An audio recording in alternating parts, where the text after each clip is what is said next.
Assalomu alaykum, hurmatli Shavkat Miromonovich, Saida Mirziyoyeva, Bahodir Qurbonov, Ozodbek Nazarbekovlar. Men ushbu video murojaatimni Navoiy viloyati Nurota tumani G'afurg'ul mahallasida yashovchi 2-guruh nogironi Akram Olim Obidovich Nurota aholisini tuman hokimi Azamat Fayziyevdan, Nuroniy raisi Hussein Qurbonovlardan noroziliklarga sabab bo'lmoqda.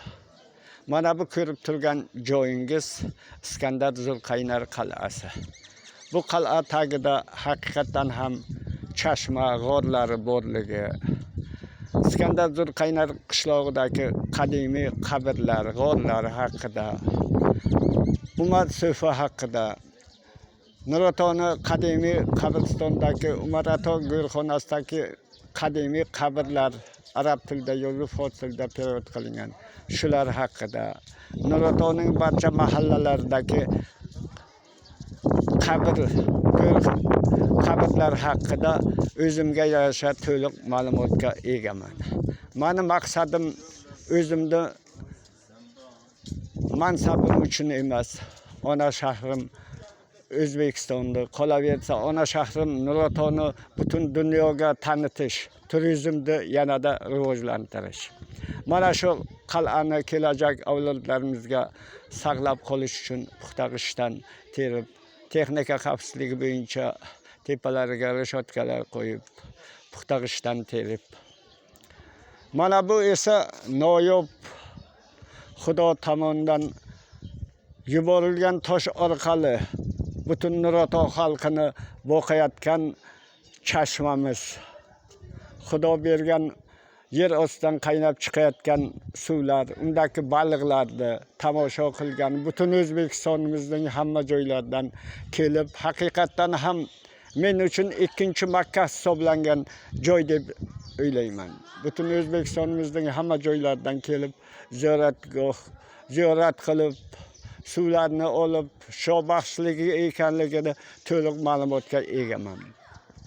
Meni maqsadim mana shu yerlarda mahrum Hoji Nasirjon Eshonbobo bilan siz boshchiligingizda barcha vazirliklar Nuroto xalqi bilan mana shu yerlarda obod qilib, sayohatchiga kelayotgan insonlar uchun sharoit yaratib bergansiz.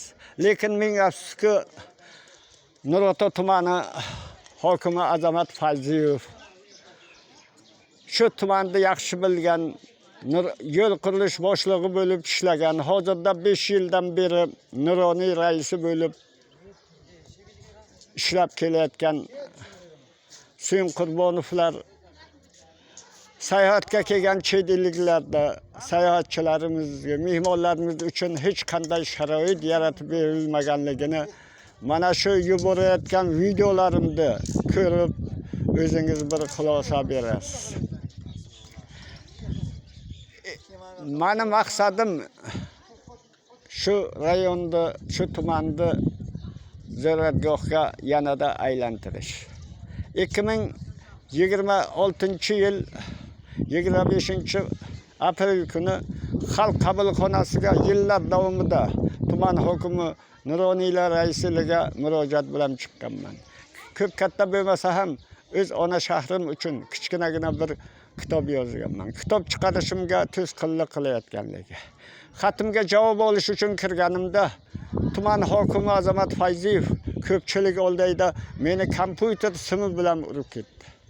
Qaysi qonunda yozilgan-ku, tuman hokimi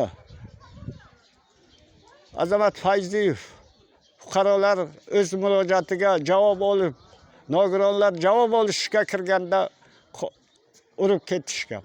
Men sizdan iltimos qilaman, tuman hokimi Azamat Fayziyevni, Nuroniy raislarini qilgan ishlari bo'yicha faqat dalillarimni yetaldim. Shu uchun Nurotoning Nuroniylari, keksa otaxon onaxonlarni to'shakka yotganlardan xabar olinmaganligi mana yuborayotgan videolarimni ko'rasiz. Sizdan iltimos qilaman, Hussein Qurbonov, Nuroniy raisi Hussein Qurbonov, tuman hokimi Azamat Fayziyevlarni qilgan ishlari bo'yicha jinoiy ish qo'zg'atib, ishdan olishingizni Nurota xalqining noroziliklariga sabab bo'lmoqda. Va ommaviy axborot vositalarini, blogerlarni Nurota tumaniga taklif etaman.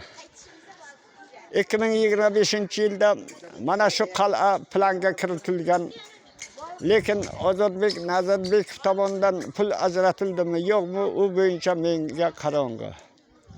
Sizga yuborayotgan videolarimni o'zingiz o'rganib, ko'rib xulosa qilasiz degan umiddaman.